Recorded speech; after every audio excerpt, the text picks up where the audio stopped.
அதே மாதிரி நான் சினிமாவுக்கு சென்னைக்கு வரும்போது ஒருத்தர் ஒரு அட்வைஸ் கொடுத்து அனுப்பிச்சாரு. என்னன்னா, எவ்வளவு கஷ்டம் வந்தாலும்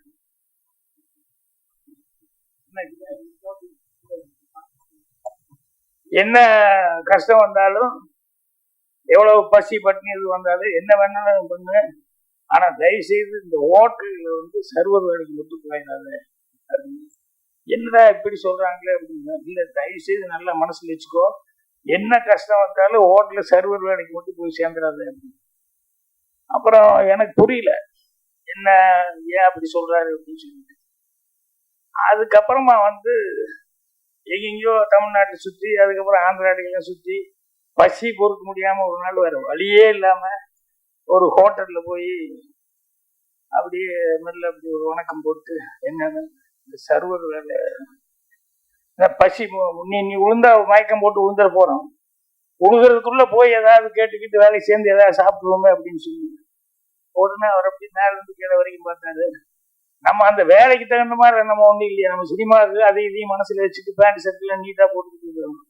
அவர் அப்படியே சர்வர் என்ன பார்த்தாரு, சர்வர் வேலைக்கு வந்துருக்காங்க, போய் முதல்ல சாப்பிடு அப்புறம் வேலை பார்க்கலாம் அப்படின்னு. அப்பா அப்படின்ட்டு போய் சாப்பிட்டேன். சாப்பிட்டு வந்த உடனே அதுக்கப்புறம் ஒரு ரூபா 2 ரூபா கையில ஊத்தாரு. இது வச்சுக்கிட்டு, எந்த ஊருக்கு போனீங்க, எந்த ஊர்ல இருந்து வந்த, எப்படியாவது உனக்கு பணம் அனுப்பிச்சு சொல்லி ஏதாவது ஒரு லெட்டர் தந்து கொடுத்து பணத்தை வாங்கிட்டு ஊருக்கு போய் சேரு. இல்லை சார் நான் வேலை பார்க்குறேன், ஏன்னா எனக்கு திரும்பி போறது பெரிய அவமானமா இருக்கு. சினிமாவுக்கு வரலான்ட்டு வந்துட்டு கடைசியில் எங்கேயோ சுத்திட்டு இருக்க, எப்படி திரும்பி போறது ஒரே அவமானமா இருக்குன்னு, இல்லை நான் வேலை பார்க்குறேன் அப்படின்னு. அவர் சிரிச்சுக்கிட்டு, இல்லை தம்பி நீ போனாரு. அப்புறம் இல்லைங்க நான் வேலை பார்க்குறேன். அப்பா அவர் சொன்னாரு, அப்பா நான் என்ன சொல்றேன்னு நல்லா புரிஞ்சுக்குவாங்க, இங்க எத்தனை டேபிள் இருக்கு அப்படின்னாரு. இந்த ரோல மட்டும் சொல்லு, அந்த ரோல இந்த ரோல மட்டும் சொல்லு எத்தனை டேபிள். நான் பார்த்தா ஒரு 4-5 டேபிள் இருக்குங்க. ஒரு டேபிளுக்கு எத்தனை சேர் போட்டுருக்கீங்க? 4 சேர் போட்டிருக்கீங்க. சரி, இந்த 4 சேர் 4 பேர் டேபிளுக்கு 4 பேரும் ஒரே மாதிரி அளவு வர மாட்டாங்க. எவனோ 2 பேர் வந்து உட்காருவான், அப்புறம் இன்னும் 2 பேர் வந்து உட்காருவான், அப்புறம் ஒருத்தர் வருவான், அப்புறம் ஒரு 3 பேர் சேர்ந்த மாதிரி வருவாங்க. இப்படி 4 சேருக்கு 4 டேபிளுக்கு வந்து 4 பேரா வந்து ஒரு 16 பேர் வந்து உட்காருவான்.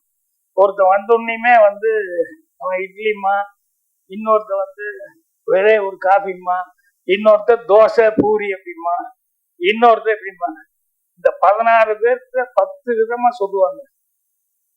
இப்போ நீ வந்து ஆர்டர் எடுத்துட்டு இவன் காஃபி டீ இட்லி மட்டும்தான் வாங்கி சொல்லியிருப்பான்.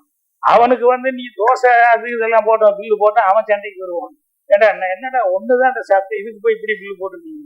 அல்லது மொத்தமா ரோஸ்ட் கீஸ்ட் பூரி எல்லாம் சாப்பிட்டு போய் காஃபி பில்லு நீ போட்டேன்னு வச்சுக்கோ, எனக்கு நஷ்டம் அப்படின்னு சொல்லிட்டு, இது நீ நினைக்கிற மாதிரி சாதாரண கிடையாது தம்பி.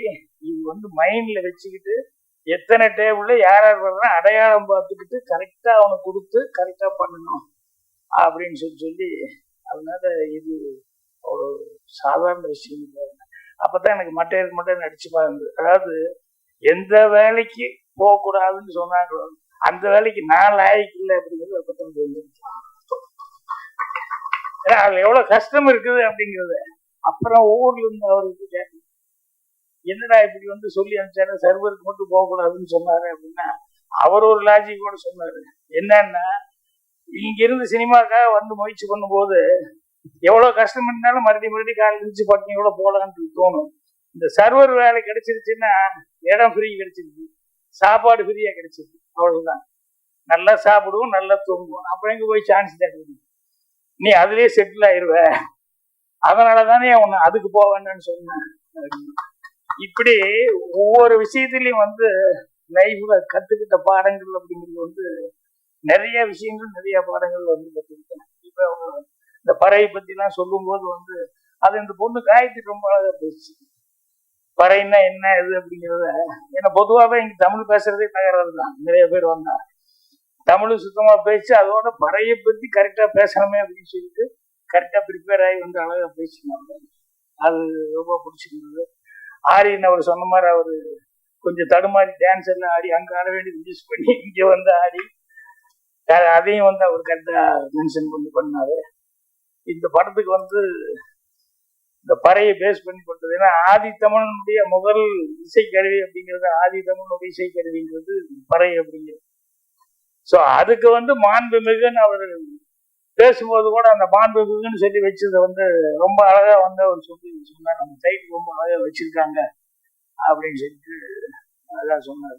ஸோ அதனால இந்த படத்துல வந்து இந்த இதை வந்து ரொம்ப நான் மனசு விட்டு எனக்கு பாராட்டணும்னு நினைச்சது, ரொம்ப ஃபீல் பண்ணி இது பண்ணது வந்து என்னன்னா, ஃபாரினுக்கு போகும்போது எதுக்கு போறோம், இங்கிருந்து கை நிறைய 4 காசு சம்பாதிக்கணும் அப்படிங்கிறதுக்காக தான் இங்கிருந்து ஃபாரின் போறோம். ஸோ போனோம்னா இங்கிருந்து எல்லாம் ஊர் எல்லாம் விட்டு போட்டு போய் அங்க போய் ராத்திரி பகலும் ஏதாவது 4 காசு சம்பாதிச்சா நம்ம உட்காந்து அனுப்பிச்சோம் அப்படின்னு சொல்லி நினைக்கணும். பிரான்ஸ்ல போய் உட்கார்ந்துக்கிட்டு அங்க சம்பாதிக்கிறோமோ இல்லையா, அங்க நம்மளுடைய கலாச்சாரம் என்ன, தமிழ் என்ன, அது என்ன, பண்பாடு என்ன அப்படின்னு இத நினைச்சுக்கிட்டு அந்த சுபாவும் அந்த சந்திரராம் சுரேஷராம் இவங்க கதை எழுதியிருக்காங்க. தமிழ் பண்பாட்டோட ஒரு கதை எழுதி, அதுவும் கூட கமர்சியலா இல்லை, தமிழ் பண்பாட்டோட இதை நினைச்சு ஒரு கதை எழுதி அந்த கதையை வந்து நம்ம சுகுமாரிட்ட வந்து சொல்லி அதை படமா எடுத்திருக்காங்க போது அவங்களுக்கு எந்த அளவுக்கு ஒரு தமிழ் பற்று இருந்தா இந்த அளவுக்கு அவங்க ஒரு கதை எழுதி இந்த படமா பண்ணுவாங்க அப்படிங்கிறது ரொம்ப இதா இருந்தது.